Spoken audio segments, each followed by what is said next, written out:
The black car stopped outside the museum before the guests even noticed it arrive. Dante Moretti stepped out first, buttoning his jacket, his eyes already scanning the entrance the way they scanned every room he entered, searching for danger before he searched for anything else. Tonight was supposed to be simple: a donation, a handshake, a photograph for a newspaper that would never print his real business. But nothing about tonight felt simple once he saw her. Elena Cross stood near a glass case holding a painting older than the city itself, her arms crossed, her head tilted slightly, as she studied brushstrokes no one else in the room seemed to care about. She wore a plain green dress, nothing like the sequined gowns around her, and yet she was the only person Dante noticed. He had walked into hundreds of rooms full of powerful people who feared him. This was the first time in years he walked into a room and felt unsure of himself. He approached slowly, the way a man approaches something he has not yet decided is safe. "You are the only person here looking at the art, instead of the guests," he said. Elena did not turn immediately. "That's because the art is more honest," she replied. "It doesn't pretend to be something it isn't." Her voice carried no fear, no charm meant to please him, nothing that suggested she knew who he was. Dante was used to people either avoiding his eyes or trying too hard to hold them. Elena did neither. She simply looked at him, curious, unbothered, as if he were any other man standing beside her. "Dante Moretti," he said, extending a hand. "I know who you are," she said, shaking it briefly. "Everyone in this city knows who you are. Then why aren't you nervous?" "Should I be?" The question hung between them, sharp and simple, and for the first time in longer than he could remember, Dante did not have an answer ready. They spoke for almost an hour that night, though neither of them noticed the time passing. Elena worked as an art restorer, someone who spent her days repairing damage so carefully that no one could tell it had ever existed. She spoke about the paintings with a passion that made Dante lean closer, not because he cared about brush techniques, but because he had never met anyone who cared about something so deeply without wanting power from it. Everyone in his life wanted something. Loyalty came with a price. Friendship came with expectations. Even respect was something men only gave him because they feared what would happen if they didn't. Elena wanted nothing from him. She hadn't asked him for a favor, a job, an introduction, or protection.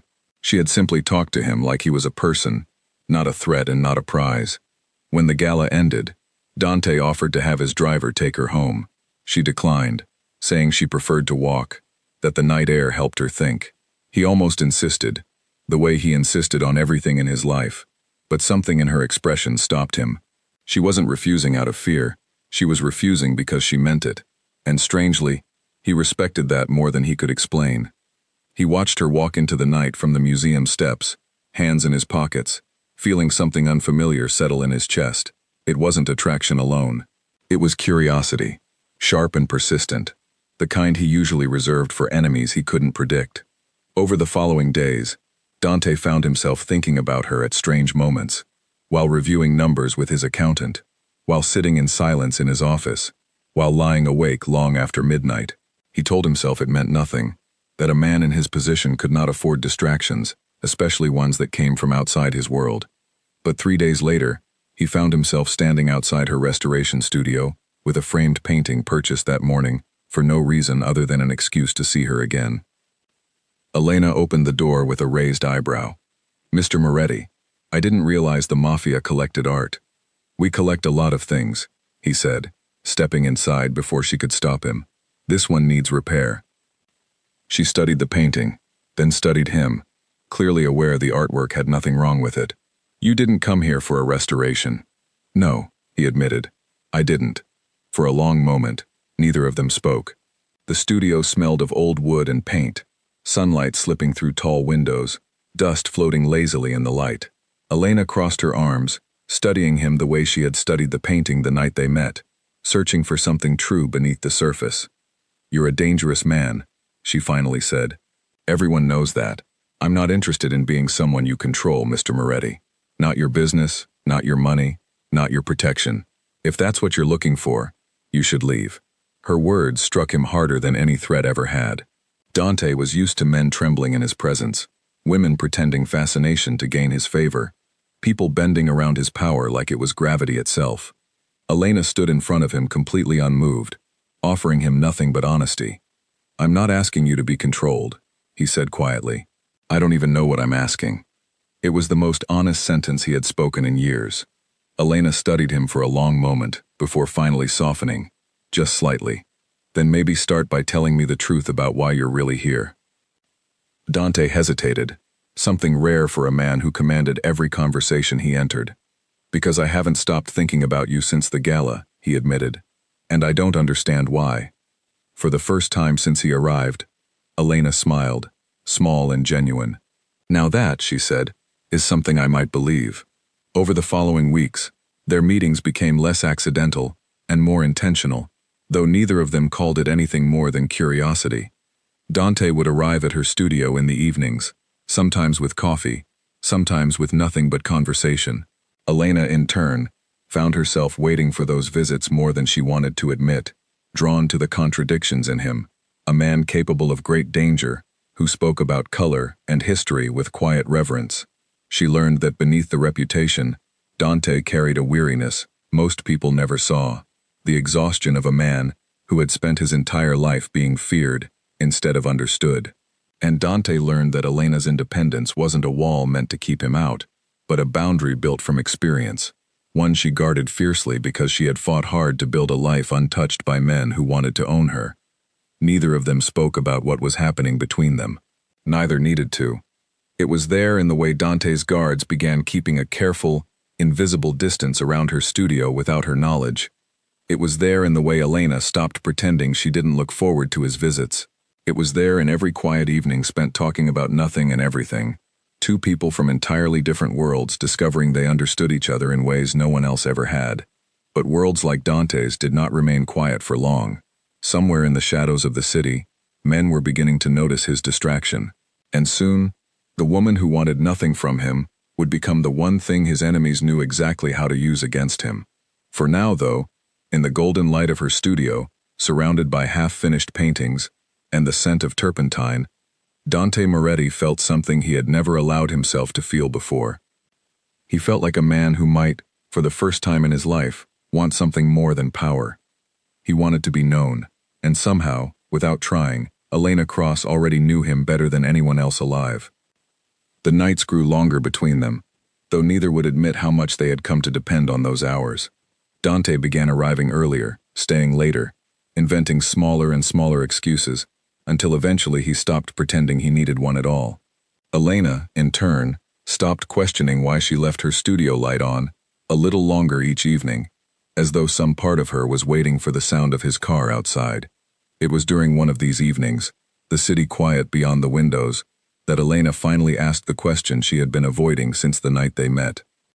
"Why me?" she asked, setting down her brush. "You could have anyone, Dante. Women who understand your world, who wouldn't ask questions, who wouldn't judge you. Why does it matter what I think of you?" Dante considered the question carefully, the way he considered everything, weighing words before releasing them. "Because everyone else sees the boss," he said. "You see the man underneath, and you're not afraid to tell him the truth."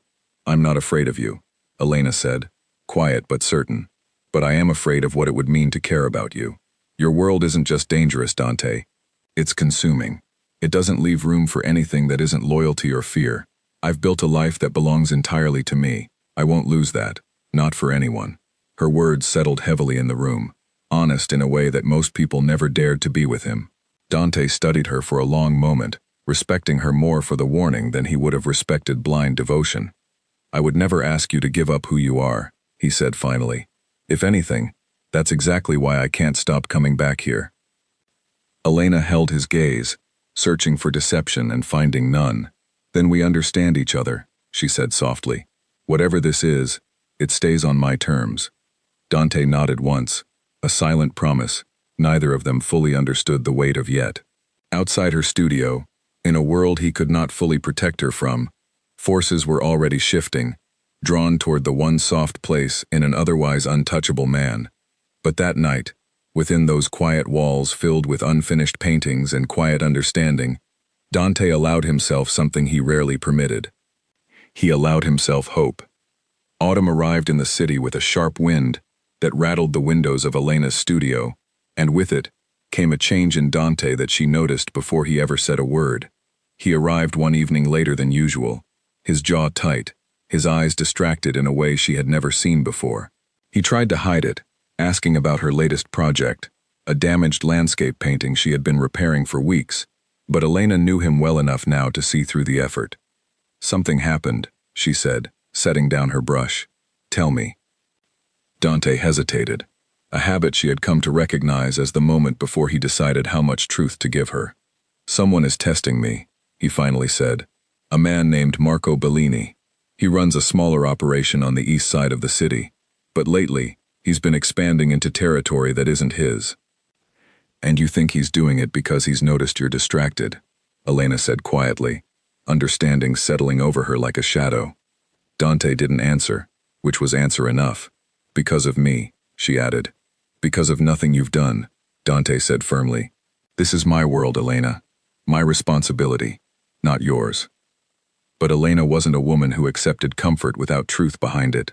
She studied him carefully, weighing the warning she had given him weeks earlier, the one about worlds that consumed everything around them. "You told me you wouldn't let this touch me," she said. "Was that a promise you could actually keep, or one you wanted to believe?"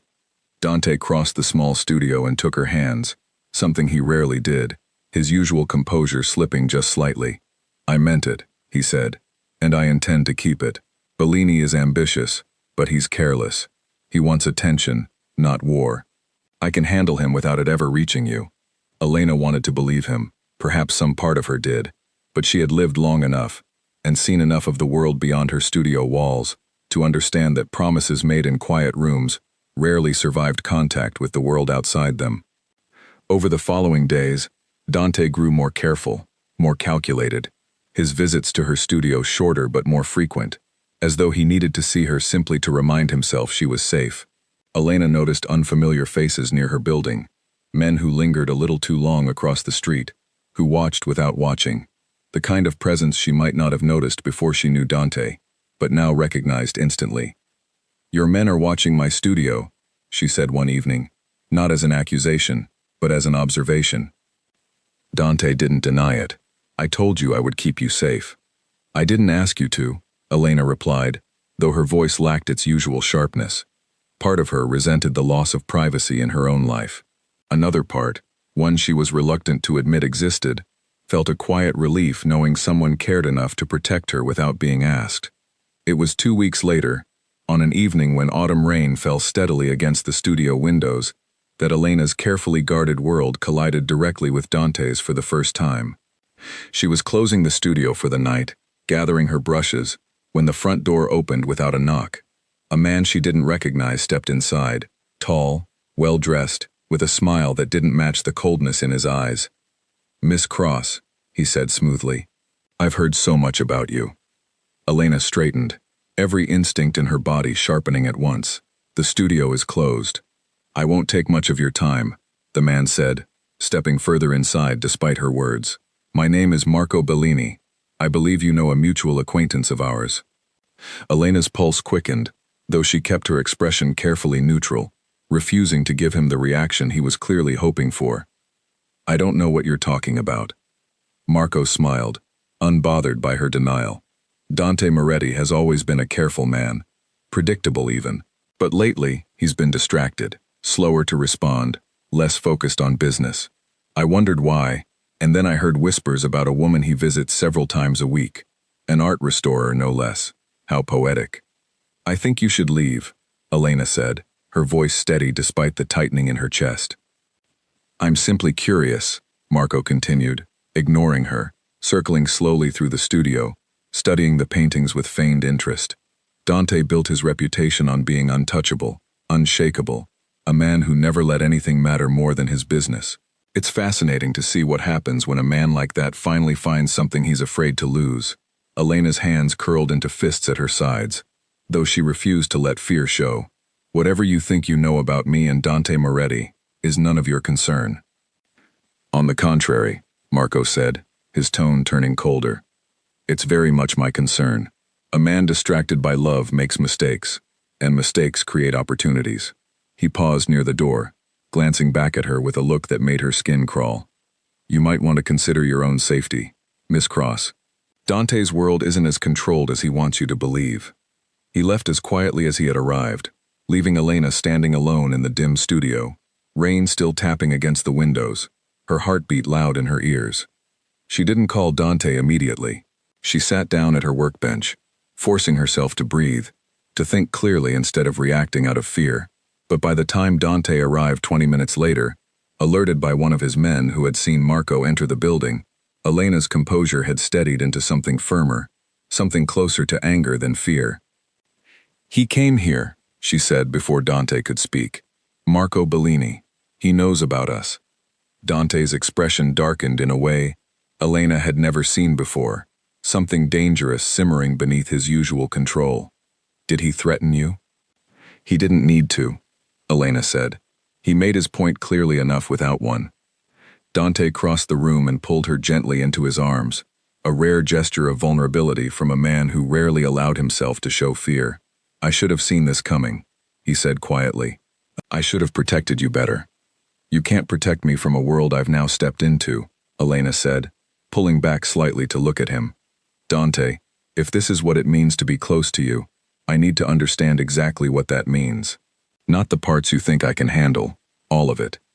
Dante studied her, torn between the instinct to shield her from the darker truths of his life and the growing understanding that Elena deserved honesty, especially now that his world had already found her. That night, for the first time, he told her everything, not the surface details she had already guessed, but the deeper truths, the responsibilities he carried, the enemies who watched for weakness, the fragile balance of power that kept his world from collapsing into chaos. He told her about the choices he had made long before they met, choices that shaped the man standing in front of her, dangerous and controlled, yet undeniably human. Elena listened without judgment, though the weight of his world settled heavily over her. When he finished, she remained quiet for a long moment, processing everything he had shared. "I'm not afraid of who you are," she finally said, "but I am afraid of what happens if I stay. Not because of you, Dante. Because of everyone circling around you, waiting for a reason to hurt you through the people you care about." "I would never let that happen," Dante said firmly. "You already couldn't stop Marco from walking into my studio," Elena reminded him gently, though there was no cruelty in her words, only truth. Dante had no response to that, because she was right, and both of them knew it. In the days that followed, Dante increased security around Elena's studio, doubling the men who watched from a careful distance, tightening every possible vulnerability Marco might exploit. But he also began preparing for something he had avoided since the moment he met her, the possibility that keeping Elena safe might require confronting his enemies directly, risking everything he had built to protect the one person who had never asked him for protection at all. Marco, meanwhile, grew bolder. Sensing weakness in Dante's careful world, he began spreading quiet rumors among their shared circle, suggesting that Dante had grown soft, distracted, vulnerable. Men who once respected Dante without question began watching him more closely, waiting to see whether the rumors held any truth. Elena, for her part, refused to hide, though she understood the danger more clearly now than ever before. She continued her work at the studio, continued her quiet evenings with Dante, though an unspoken tension now lived alongside their affection, a shadow neither of them could fully ignore. One evening, as they sat together in comfortable silence, Elena finally voiced the fear she had been carrying since Marco's visit. "If something happens because of me," she said quietly, "I don't think I could live with that." Dante took her hand, his grip firm and certain. "Nothing is going to happen to you," he said. "I will make sure of it, no matter what it costs me." Elena studied him carefully, searching his face for the doubt she expected to find. Instead, she found only quiet determination, the same unwavering resolve that had built his reputation as an untouchable man. But even untouchable men had limits, and Elena couldn't shake the feeling that whatever came next would test those limits in ways neither of them could fully prepare for. Outside, the city carried on unaware, streets glistening beneath rain and streetlight, while somewhere in the shadows, Marco Bellini continued building toward a confrontation that would soon force Dante Moretti to choose between the empire he had spent his life protecting and the woman who had somehow become the one thing he could not bear to lose. 3 days after Marco's visit to the studio, Dante called a meeting with the men who had remained loyal to him since the beginning, Men who had watched him build his position through discipline rather than luck. They gathered in a quiet office above a restaurant he owned, the windows covered, the air thick with the kind of tension that came before difficult decisions. "Bellini thinks I've grown weak," Dante said, standing at the head of the table. "He's testing that theory by threatening someone outside our world. That ends now." A man named Nathan Ellery, one of Dante's oldest and most trusted associates, leaned forward with a troubled expression. "Dante, if you move against Bellini directly, it won't stay quiet. Others will notice. They'll ask why you're risking everything over a woman who has nothing to do with our business." "She has everything to do with it now," Dante said evenly. "The moment Bellini walked into her studio, he made her part of this, whether I wanted that or not." Nathan studied him carefully, searching for the calculated strategist he had known for years, rather than a man driven by emotion. "Are you certain this decision is about protecting your position, or protecting her?" Dante didn't answer immediately, and the silence told Nathan everything he needed to know. "Both," Dante finally admitted. "And if that makes me vulnerable in the eyes of men like Bellini, then let them underestimate me. It will be the last mistake they make."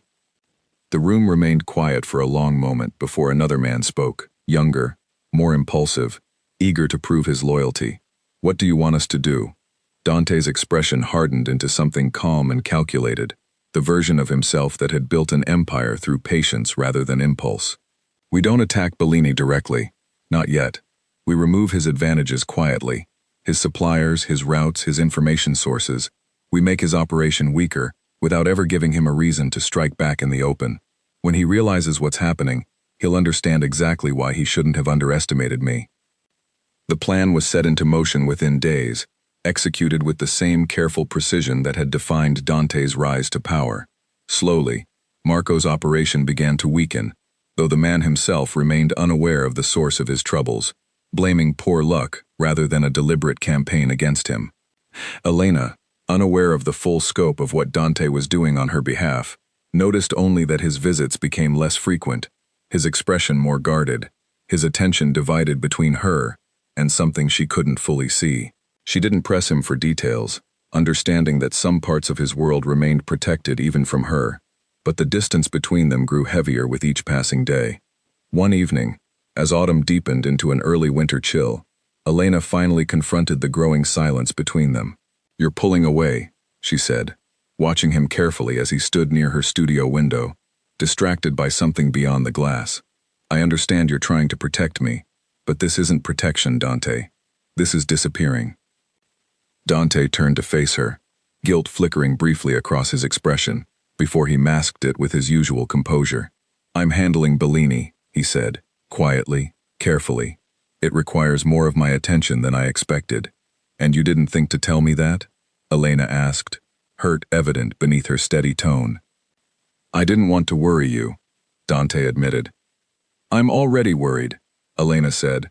"Not knowing what's happening doesn't protect me, Dante. It only leaves me guessing, imagining the worst, feeling like I'm on the outside of something that directly involves my life."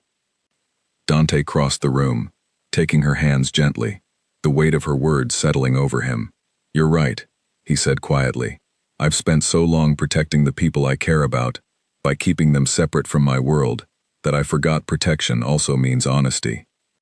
For the first time since Marco's visit, Dante spoke openly about the steps he had taken, the careful dismantling of Bellini's resources, the calculated patience required to weaken an enemy without triggering open conflict.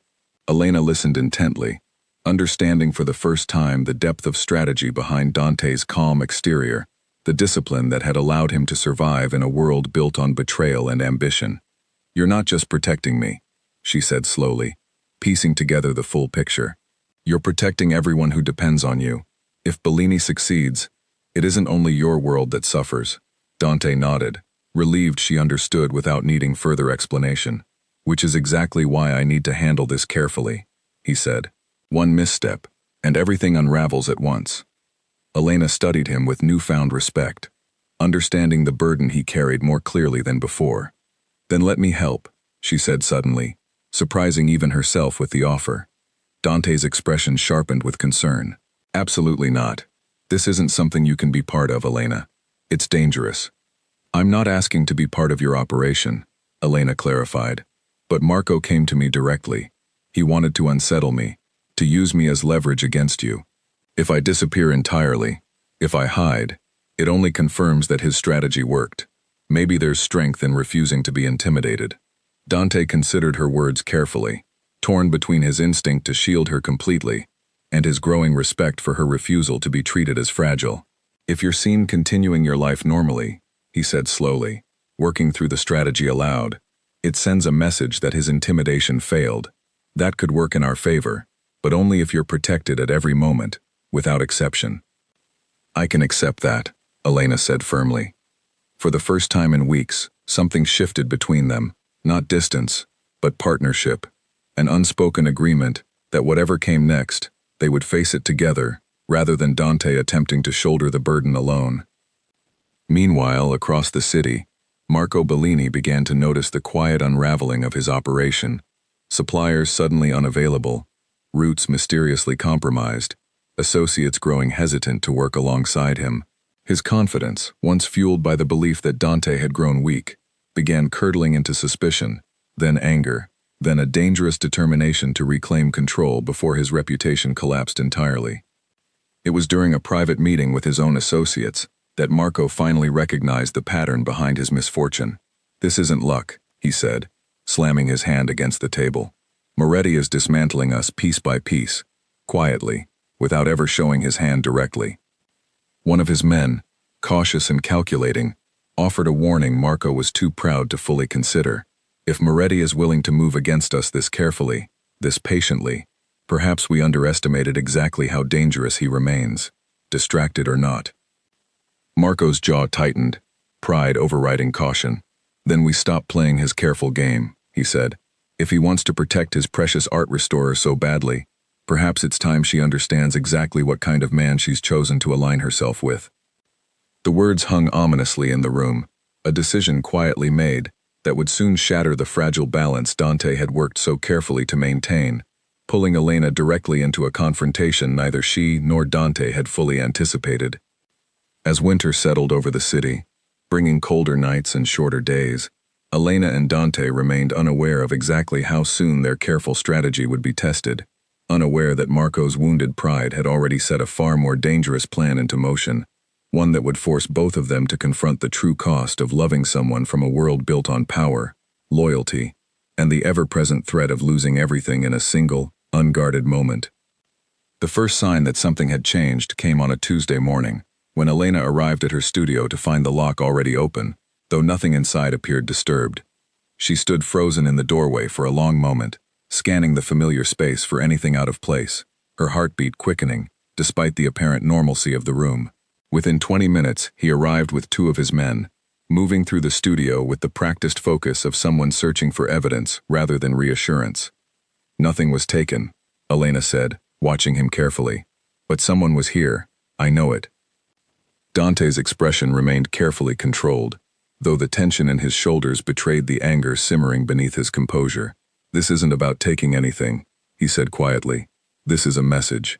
Bellini wants you to know he can reach you whenever he chooses. Elena wrapped her arms around herself, fighting the instinct to feel afraid. So what happens now? Now you don't stay here alone, Dante said firmly. Not until this is finished. For the first time since their relationship began, Elena didn't argue against his protection.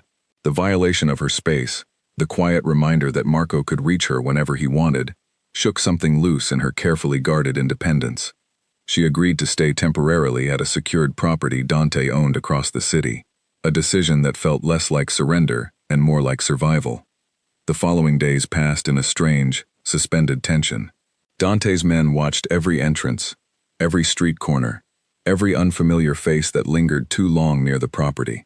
Elena continued her restoration work from a temporary studio Dante arranged within the house, though her concentration wavered constantly, her mind circling back to the quiet violation of her space, the unspoken threat behind Marco's actions. Dante, meanwhile, intensified his efforts against Bellini's operation.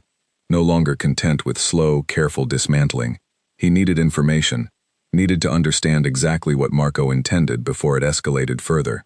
Nathan Ellery brought him updates daily, each report revealing a man growing increasingly desperate and unpredictable. "He's meeting with suppliers outside his usual circle," Nathan reported one evening, standing in Dante's office, with a folder of information gathered through careful surveillance. New faces, unfamiliar names. It suggests he's trying to rebuild quickly, perhaps preparing for something larger.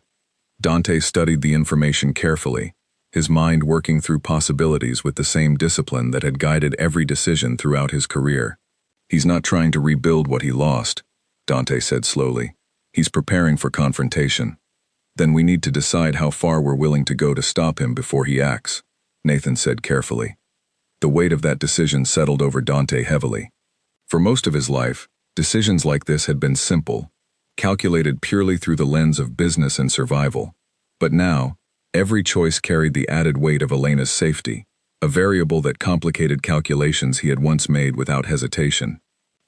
That evening, Dante returned to the property to find Elena sitting quietly by the window, watching the street below with an expression he hadn't seen before, something between exhaustion and quiet determination.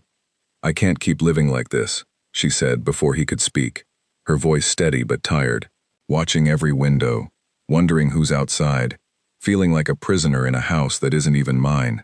Dante sat beside her, understanding the toll this situation had taken, though he had no easy solution to offer. "I'm handling it," he said, "but it requires patience." "Patience feels like a privilege I don't have anymore," Elena replied, turning to face him fully. "Dante, I need to understand exactly how dangerous this situation actually is, not the version you think will keep me calm. The truth." Dante hesitated, torn once again between protection and honesty, though he had learned by now that Elena deserved the latter, regardless of how difficult the truth might be. "Bellini isn't rational anymore," he admitted. "He's desperate, and desperate men make dangerous decisions. He wants to prove he can still threaten me, and the easiest way to do that is through you." Elena absorbed his words silently, processing the reality she had suspected, but hadn't fully allowed herself to confront. "And if he decides threatening me isn't enough anymore?" she asked quietly. "That won't happen," Dante said firmly. "I won't let it." "You can't promise certainty in a world built on unpredictability," Elena said, echoing words he had once used himself. "You taught me that, Dante, without even realizing it." The conversation settled into silence, both of them aware of the fragile balance they were navigating, aware that whatever came next would test the limits of everything they had built together.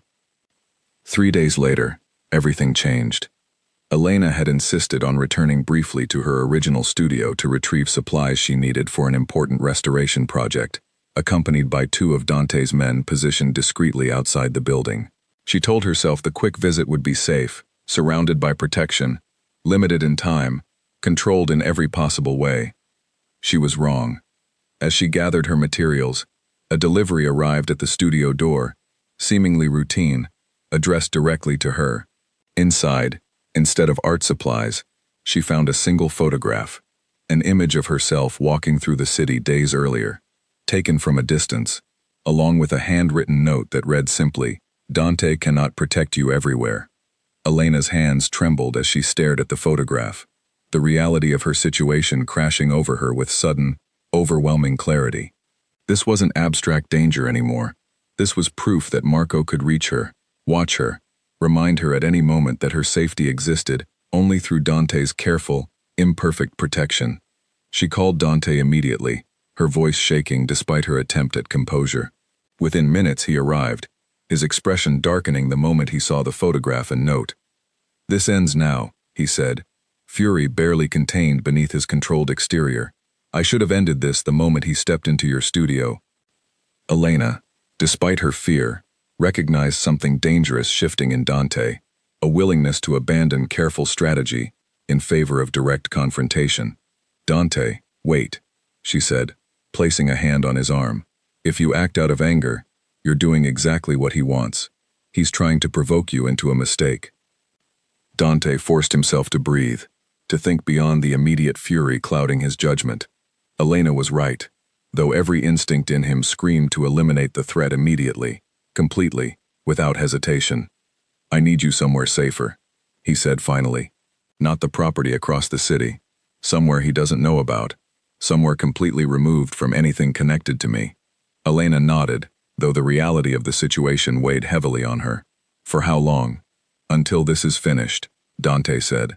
However long that takes. That night, Elena packed only what was necessary, leaving behind the studio that had once felt like the safest place in her world, now tainted by the knowledge that Marco had reached even there.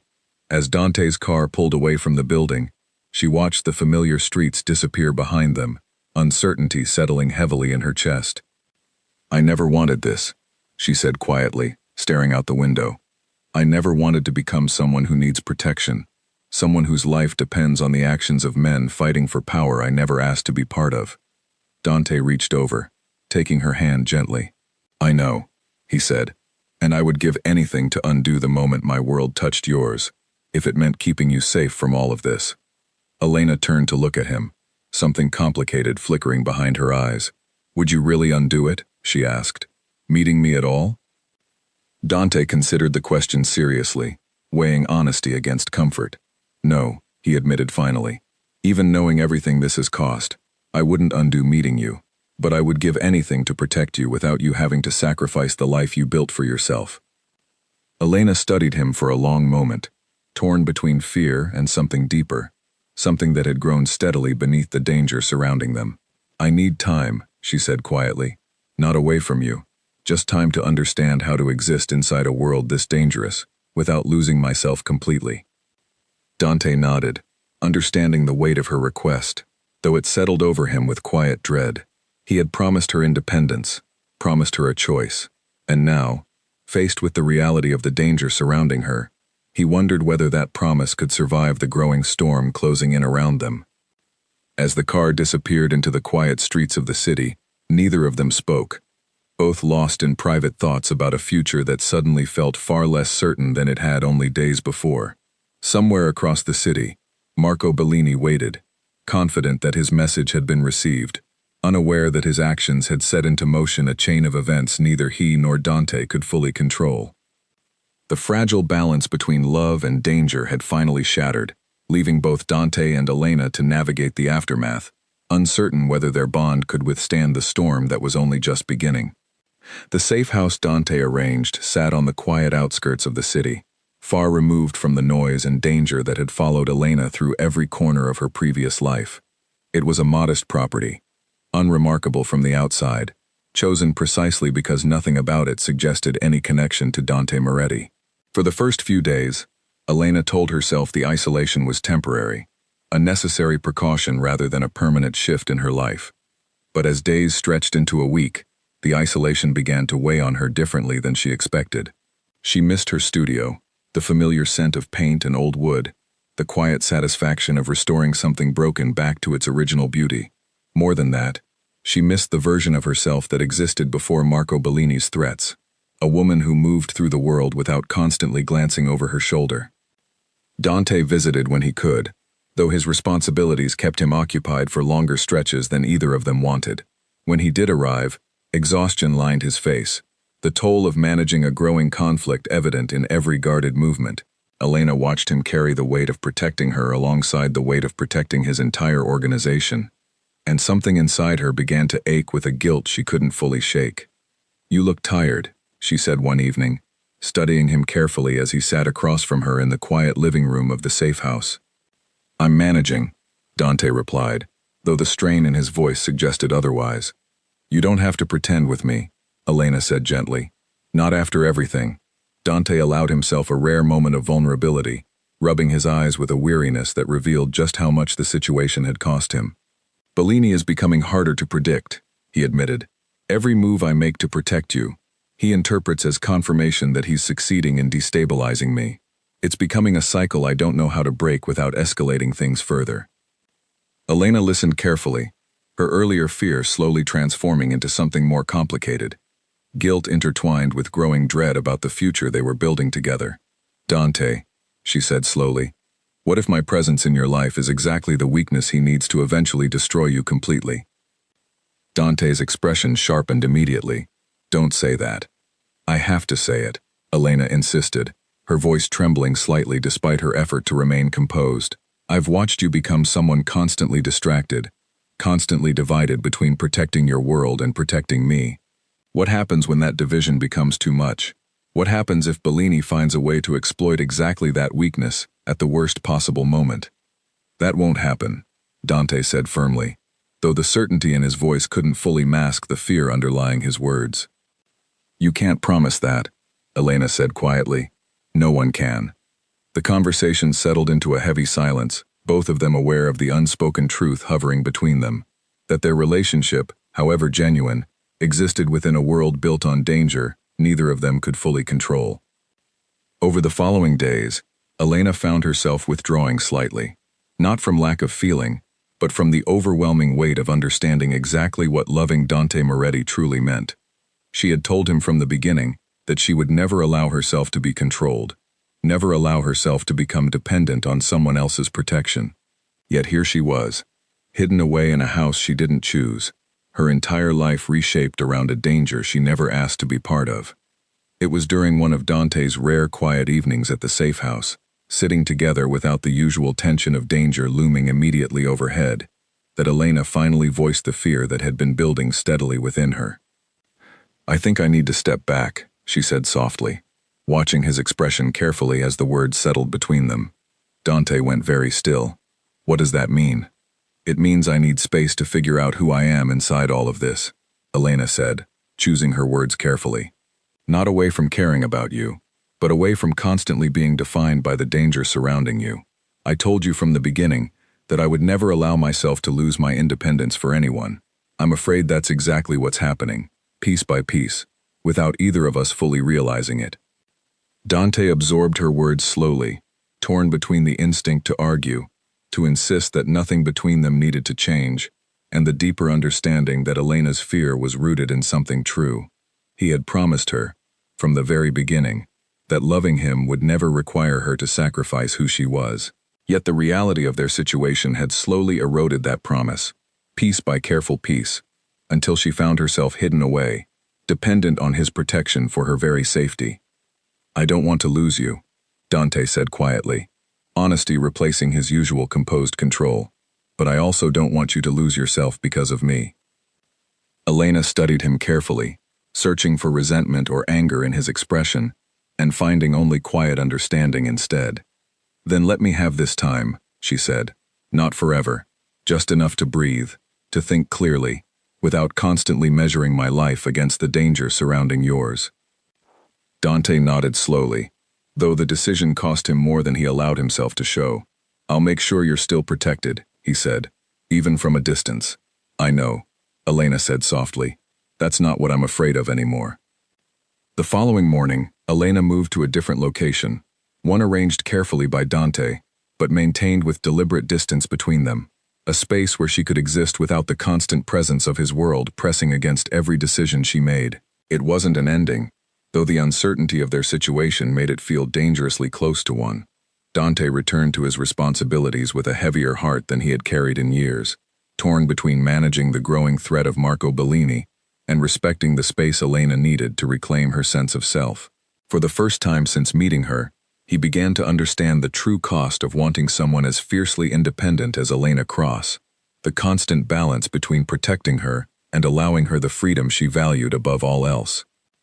Marco Bellini, meanwhile, sensed the shift immediately, his network of informants quick to notice the change in Dante's routine, the sudden absence of visits to the safe house, the subtle signs of distance between Dante and the woman he had been protecting so fiercely. Rather than interpreting this as an opportunity lost, Marco saw it as confirmation that his strategy was working exactly as intended. He's weakening, Marco said to his associates during a private meeting, satisfaction evident in his tone. The distraction is finally breaking him apart from the inside. Now is the time to press further, before he has the chance to recover his focus. His men exchanged uncertain glances, aware that escalating further carried significant risk, though none dared voice their hesitation directly to a man consumed by ambition and wounded pride. As winter deepened around the city, both Dante and Elena found themselves navigating separate struggles, connected by an unspoken bond neither of them had fully abandoned, yet burdened by circumstances that seemed determined to pull them further apart. The quiet distance between them, meant to offer Elena the space to reclaim herself, instead created a dangerous vulnerability neither of them had anticipated, a gap wide enough for Marco Bellini to exploit at exactly the right moment. Neither Dante nor Elena could have predicted just how quickly that moment would arrive, nor how completely it would test everything they had built together, forcing both of them to confront the true depth of what they were willing to risk for each other, and what they might ultimately be forced to sacrifice. The call came just after midnight, tearing Dante from a restless sleep he had barely managed to find. Nathan's voice on the other end carried an urgency that immediately set every nerve in Dante's body on edge. "They found her location," Nathan said. No preamble, no softening of the truth. Bellini's men were spotted near the building an hour ago. Dante was already moving before Nathan finished speaking, pulling on his jacket, grabbing his keys, his mind racing through every possible scenario with terrifying clarity. "Is she safe?" "She's not answering her phone," Nathan admitted. "The men I had watching the perimeter lost visual for several minutes during a shift change. It's possible nothing happened. It's also possible—" "Get everyone moving," Dante interrupted, already halfway out the door. "Now." The drive across the city felt endless, every red light an agony, every slow-moving car ahead of him a personal insult. Dante's mind refused to consider the worst possibility, though it hovered at the edges of his thoughts regardless, threatening to consume every ounce of the careful control he had spent years perfecting. He had promised her safety. He had promised her that his world would never fully touch hers, that whatever danger existed would remain separate from the life she had built for herself. And now, because of a single moment of distance, a single gap in vigilance, that promise hung dangerously close to shattering completely. When he finally arrived at the building, his men were already spreading through the area, weapons hidden but ready, expressions grim with the same fear gripping Dante's chest. Nathan met him at the entrance, his face pale in the dim streetlight. "The door was forced," Nathan said quietly. "She's not inside." The words hit Dante like a physical blow, though he refused to let the fear show, forcing himself into the calculated focus that had guided him through every crisis of his life. "Signs of struggle?" "Minimal," Nathan said. "Which means either she went willingly, unlikely given everything we know about her, or she was taken quickly, before she had the chance to fight back." Dante's jaw tightened, fury and fear intertwining into something dangerous and controlled beneath his composed exterior. "Bellini," he said, the name carrying the weight of absolute certainty. Within the hour, Dante's entire network mobilized, calling in favors, pressuring informants, tracing every possible connection to Marco Bellini's operation, with a speed and intensity that reflected exactly how far Dante was willing to go. Every rule he had once followed about careful, patient strategy dissolved beneath the singular focus of finding Elena before it was too late. It was nearly dawn when a trusted informant finally provided the information Dante needed. Marco Bellini had taken Elena to an abandoned warehouse on the edge of the industrial district, a location once used for storage before economic decline left the area largely forgotten. Dante arrived with a carefully selected group of men, moving with the precision of someone who understood exactly how much was at stake. As they approached the building, cautious and controlled, despite the storm of emotion beneath his composed exterior, Dante forced himself to think clearly, to plan, rather than react purely from fear. Inside, Marco Bellini paced near a single dim light, Elena seated nearby, her wrists bound loosely, her expression a careful mask of composed defiance, despite the fear evident in her eyes. She had not been harmed, not physically, though the psychological toll of her situation was evident in the tension holding her rigidly upright. "You didn't have to do this," Elena said, her voice steady despite the circumstances. "Dante will come for me, and when he does, you'll have made an enemy far more dangerous than the one you were trying to weaken." Marco laughed, though the sound carried more nervous energy than genuine confidence. "That's exactly the point, Miss Cross. I want him to come. I want him distracted, emotional, willing to make mistakes he would never make under normal circumstances. A desperate man is a careless man, and careless men are far easier to defeat. You've underestimated him from the beginning," Elena said calmly, though her heart pounded rapidly beneath her composed exterior. "That mistake is going to cost you far more than you realize."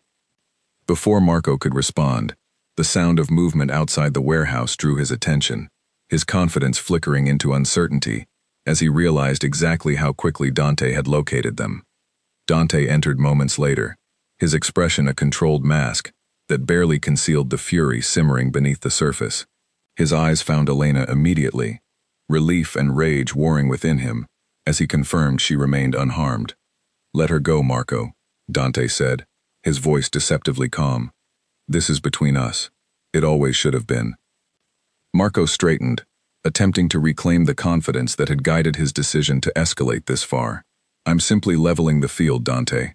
You've spent months dismantling everything I built. I thought it was time you understood exactly how it feels to lose something that matters." "You made a mistake involving someone outside our world," Dante said, his voice hardening with each word. "That mistake ends tonight." The tension in the warehouse stretched taut, every person present aware that the next few moments would determine far more than the outcome of this single confrontation. Dante's men positioned themselves carefully, outnumbering Marco's small group significantly, the balance of power clearly shifting in Dante's favor despite Marco's earlier confidence. Marco, sensing the situation slipping beyond his control, made a final desperate gamble, stepping closer to Elena, as though attempting to use her proximity as continued leverage. "One step closer, Dante, and I promise you'll regret it." Dante's expression remained controlled, though his eyes carried a warning far more dangerous than any words could convey. "You've already made every mistake you're going to get the chance to make tonight," he said quietly. What followed happened quickly, a carefully coordinated effort by Dante's men to secure the warehouse and neutralize Marco's remaining associates without unnecessary escalation. Marco, realizing the situation had turned entirely against him, attempted to flee, though Dante's men intercepted him before he reached the exit, ensuring the confrontation ended without further danger to Elena. Dante rushed to her side the moment the situation stabilized, carefully removing the bindings from her wrists, his hands trembling slightly with the residual adrenaline and fear of the past several hours. "Are you hurt?" he asked, his voice raw with emotion he rarely allowed himself to show. "I'm fine," Elena said, though her voice carried the exhaustion of everything she had endured. "Shaken, but fine." Dante pulled her into his arms, holding her tightly, the weight of nearly losing her settling over him with overwhelming force. "I should have never let the distance between us create this vulnerability," he said quietly. "I promised to protect you, and I nearly failed completely." Elena pulled back slightly, studying his face carefully, understanding the depth of guilt weighing on him. "You didn't fail," she said firmly. "You came for me. That's what matters." As Marco Bellini was taken into custody by Dante's men, his operation effectively dismantled beyond recovery, the immediate danger finally began to lift, though the emotional weight of the encounter lingered heavily over both Dante and Elena. In the aftermath, as dawn broke slowly over the city, Dante and Elena sat together in the quiet safety of his own home, the adrenaline of the confrontation slowly fading into exhausted relief. Neither spoke for a long while, both processing the reality of how close they had come to losing everything. "I need you to understand something," Dante finally said, breaking the silence. "Tonight, I abandoned every careful strategy I've ever followed. I acted purely out of fear of losing you, without considering the broader consequences to my position, my reputation, anything beyond your safety. That's not the man I've spent my entire life building myself into." Elena studied him carefully, understanding the significance of his admission. "Maybe that's not weakness, Dante," she said softly. "Maybe that's simply what it means to genuinely love someone." Dante considered her words carefully, something shifting within him, as the truth of her statement settled over the exhausted relief still coursing through his body. For years, he had built his identity around control, around never allowing anything to matter more than strategic advantage. Tonight, faced with the possibility of losing Elena completely, every careful principle had dissolved beneath the singular need to bring her home safely. "I don't regret it," he said finally. "Even knowing what it cost me strategically, I don't regret choosing you over everything else." Elena reached for his hand, holding it gently, exhaustion and relief mingling with something deeper, something that had only grown stronger through the danger they had just survived together.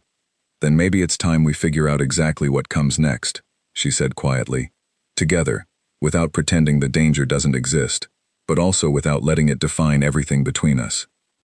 Dante nodded slowly, understanding that the events of this night had changed something fundamental, not just in his standing within his world, but in the depth of what he was willing to sacrifice for the woman who had somehow become the single most important part of his life.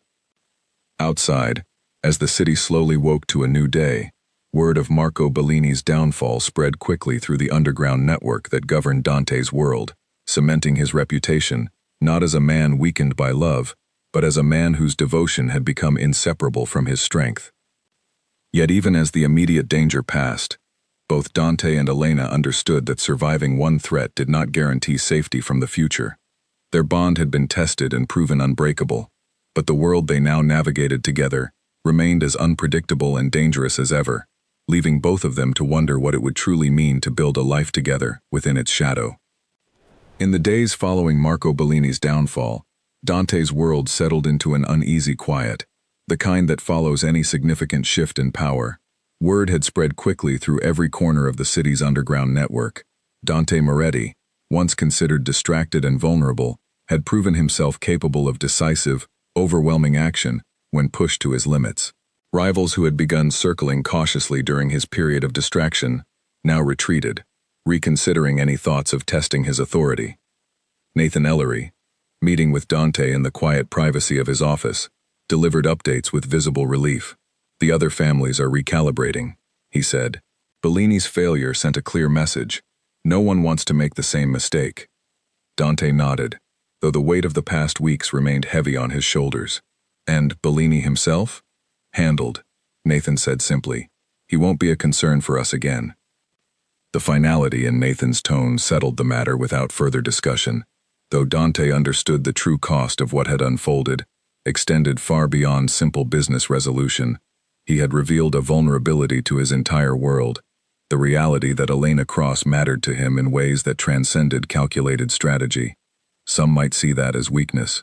Dante had come to understand it as something else entirely, proof that even a man who had spent his life building walls around himself could still choose to tear one down for the right person. Elena, meanwhile, struggled to reconcile the version of herself who had built a fiercely independent life with the reality of everything she had just survived. She returned to her studio cautiously, accompanied at first by quiet security that gradually diminished as the immediate threat faded. The familiar space, once tainted by violation and fear, slowly began to feel like her own again, piece by careful piece. Yet something fundamental had changed within her, a recognition that her connection to Dante was no longer something she could separate from the reality of his world, no matter how much she once believed she could maintain complete independence from it. The question that lingered now wasn't whether she cared for him deeply enough to accept that reality, but whether accepting it meant losing the very identity she had fought so hard to protect throughout her entire life. One afternoon, several weeks after the confrontation, Elena found herself standing before an unfinished painting in her studio, brush in hand, though her mind wandered far from the canvas in front of her. Dante arrived quietly, watching her from the doorway for a long moment before speaking. "You're somewhere else today," he observed gently. Elena set down her brush, turning to face him, with an expression caught between exhaustion and quiet contemplation. "I've been thinking about everything that's happened," she admitted. "About what it actually means to build a life alongside someone like you." Dante crossed the studio slowly, giving her space rather than crowding her with immediate reassurance. "And what conclusions have you reached?" "I don't have all the answers yet," Elena said honestly. "But I know I don't want to live in fear of your world every single day. I also know that pretending your world doesn't exist, pretending I can remain completely separate from it, isn't realistic anymore either." Dante listened carefully, understanding that whatever came next in their relationship depended entirely on finding a balance neither of them had fully discovered yet. "I never wanted you to live in fear," he said, "and I never wanted you to lose yourself trying to accommodate my world. If there's a way to build something that respects both those truths, I want to find it with you."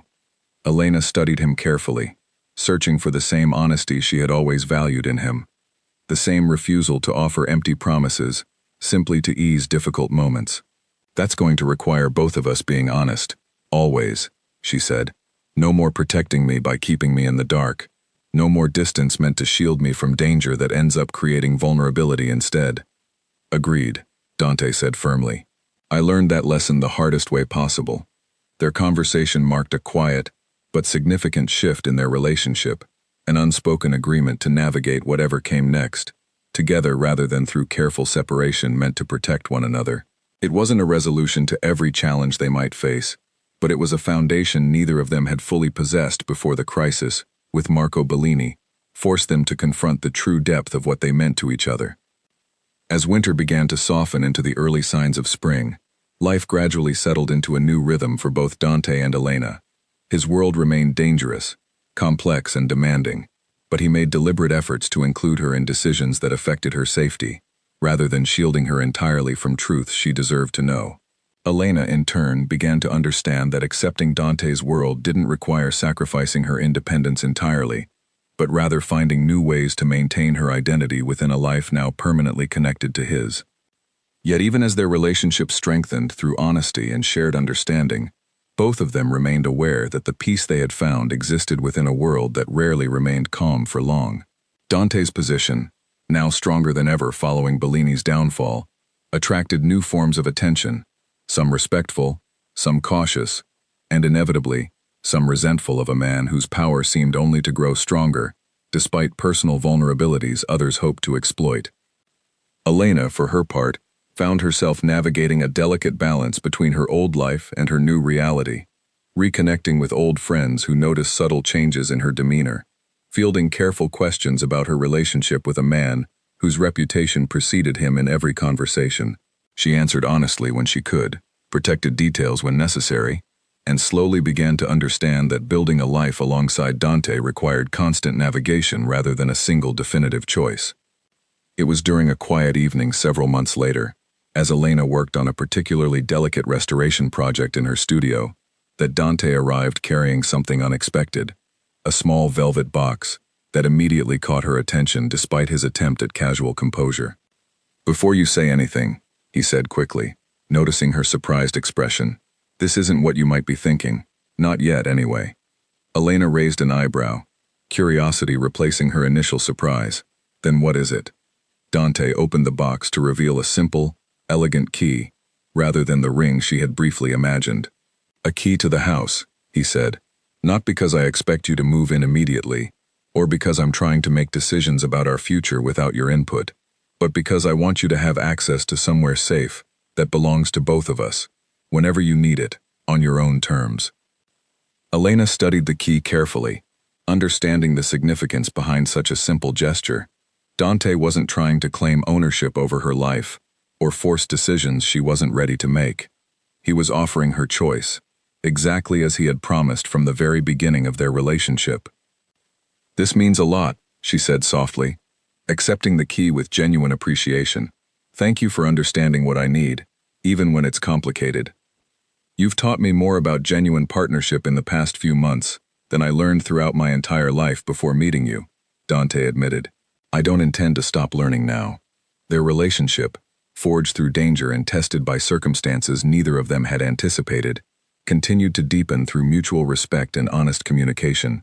The road ahead remained uncertain, shaped by the realities of Dante's world, and the careful balance both of them worked to maintain, but the foundation they had built together felt stronger than anything either of them had experienced before. As spring fully arrived, bringing warmth and renewal to the city, Elena found herself reflecting on everything that had unfolded since that first unexpected meeting at the museum gala. She had entered Dante's world reluctantly, fiercely protective of her independence, uncertain whether love could exist without sacrifice. Now, standing on the other side of danger and uncertainty, she understood that genuine partnership didn't require losing herself entirely. It required finding someone willing to protect her individuality as fiercely as he protected her safety. Dante, in turn, had discovered something he never expected to find within his carefully controlled existence: the understanding that true strength wasn't measured solely through power and control, but through the willingness to remain vulnerable with the right person, to risk everything for someone who valued him beyond his reputation, and to build a life that honored both his world and her independence simultaneously. Their story, born from an unexpected connection amid contrasting worlds, had weathered betrayal, danger, and difficult choices, emerging stronger through honesty rather than avoidance. Yet as both of them understood clearly, The true test of their bond lay not in surviving a single crisis, but in continuing to choose each other, deliberately and honestly, through whatever challenges still awaited them in the uncertain future ahead. Summer arrived quickly that year, and with it came a sense of stability neither Dante nor Elena had experienced since the beginning of their relationship. Marco Bellini's downfall had settled the immediate danger surrounding them, and for the first time in months, Elena allowed herself to believe that perhaps the worst had truly passed. She resumed her work at the studio with renewed focus, taking on a significant new project, restoring a centuries-old painting for a private collector who had heard of her exceptional skill through careful word of mouth.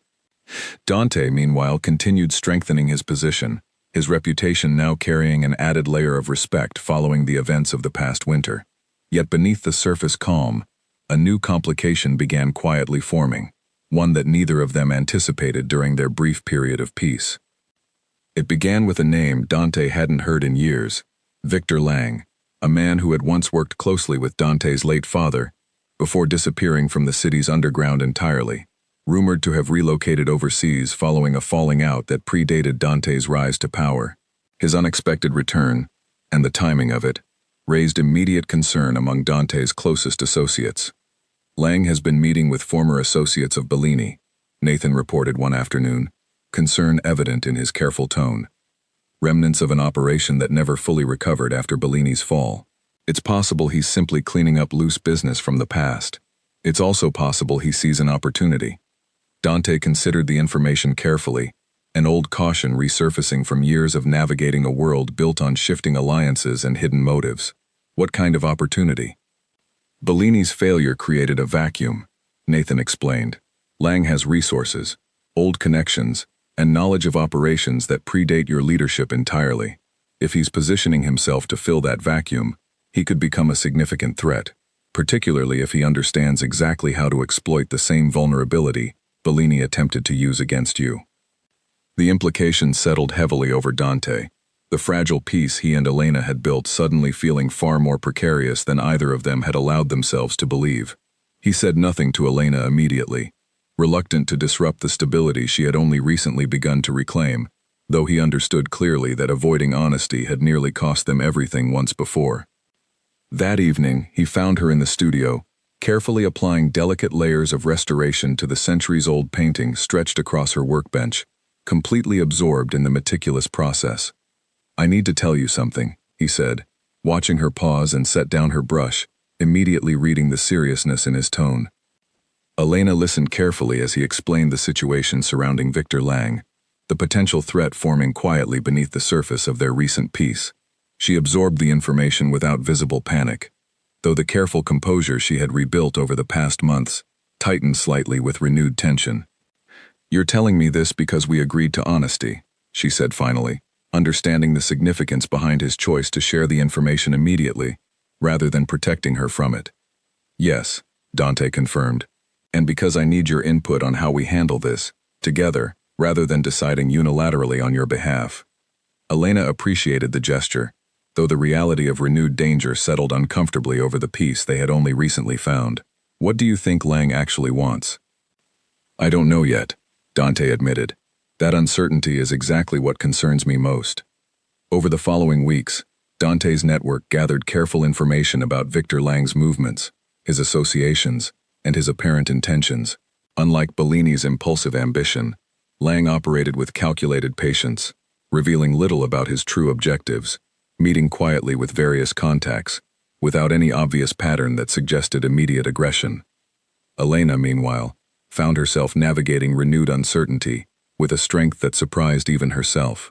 Rather than retreating into isolation as she had during the crisis with Bellini, she chose instead to remain engaged with her life, continuing her work, maintaining her routines, while accepting reasonable precautions Dante insisted upon, without allowing fear to fully consume her again.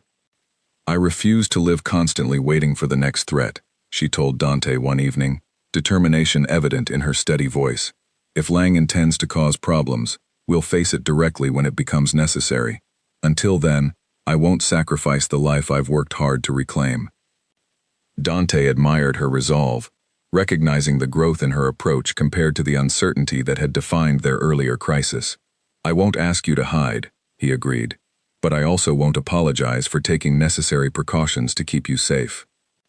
Their partnership, tested and strengthened through previous danger, now operated with a clarity that had been absent during their first confrontation with threat. Neither of them pretended the danger didn't exist, but neither did they allow it to dictate every decision, choosing instead to navigate the uncertainty, together with honest communication and mutual respect. It was nearly 2 months after Victor Lang's name first surfaced that the situation finally reached its resolution, though not through the violent confrontation either of them had feared. Dante, through careful investigation and quiet negotiation, discovered that Lang's return wasn't motivated by ambition to challenge Dante's position directly, but rather by a personal matter entirely unrelated to the city's current power structure, a debt owed to him decades earlier by associates who had long since disappeared into Bellini's now dismantled operation. "He's not interested in confrontation," Nathan reported, relief evident in his voice during their final briefing on the matter. "He wants what he's owed, nothing more. Once that's settled, he intends to return overseas permanently." Dante arranged a careful meeting with Lang, approaching the situation with the same measured strategy that had guided his rise to power, resolving the matter through negotiation rather than unnecessary conflict. Within days, the perceived threat dissolved entirely, Victor Lang departing the city as quietly as he had arrived, leaving behind no lasting complication for either Dante or Elena. The resolution, far less dramatic than either of them had braced for, brought a quiet sense of relief that allowed their relationship to settle more fully into the stability they had been carefully building since the previous winter. Yet the experience reinforced something important for both of them, the understanding that their life together would likely always carry some degree of uncertainty, shaped by the world Dante inhabited, requiring constant navigation rather than a single permanent resolution. One warm evening in early autumn, nearly a year after their initial meeting at the museum gala, Dante arrived at Elena's studio carrying no excuse, no painting requiring repair, simply the honest desire to see her after a long day. He found her finishing the final delicate touches on the centuries-old painting she had spent months carefully restoring, the once damaged canvas now returned to its full, vibrant beauty. "It's finished," she said, stepping back to admire her work with quiet satisfaction. Every crack, every faded color, completely restored. Dante studied the painting carefully, genuinely impressed by the transformation. "It's remarkable," he said. "You found the story hidden beneath the damage and brought it back to life."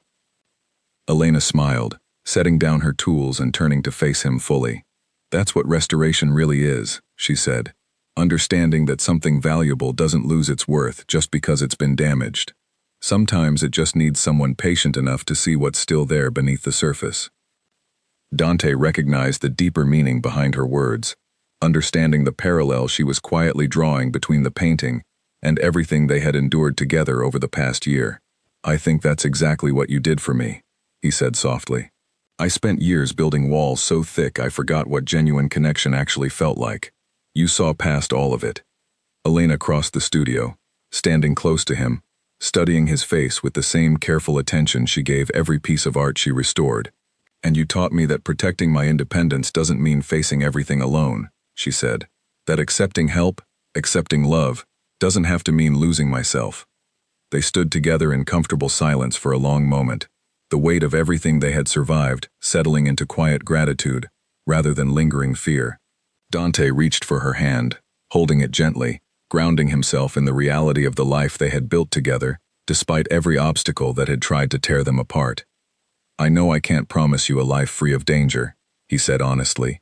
"My world will always carry risk, always attract people looking to exploit any vulnerability they can find. But I can promise you honesty, always. I can promise you the freedom to remain exactly who you are, without ever asking you to sacrifice your independence for my protection."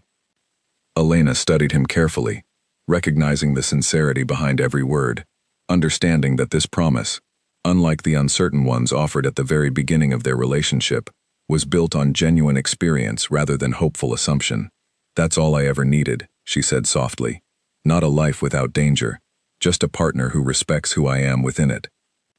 As the last light of evening filtered through the studio windows, casting warm colors across the newly restored painting between them, Dante and Elena stood together, no longer defined solely by the danger that had once threatened to consume their relationship, but by the strength and honesty they had built through surviving it together.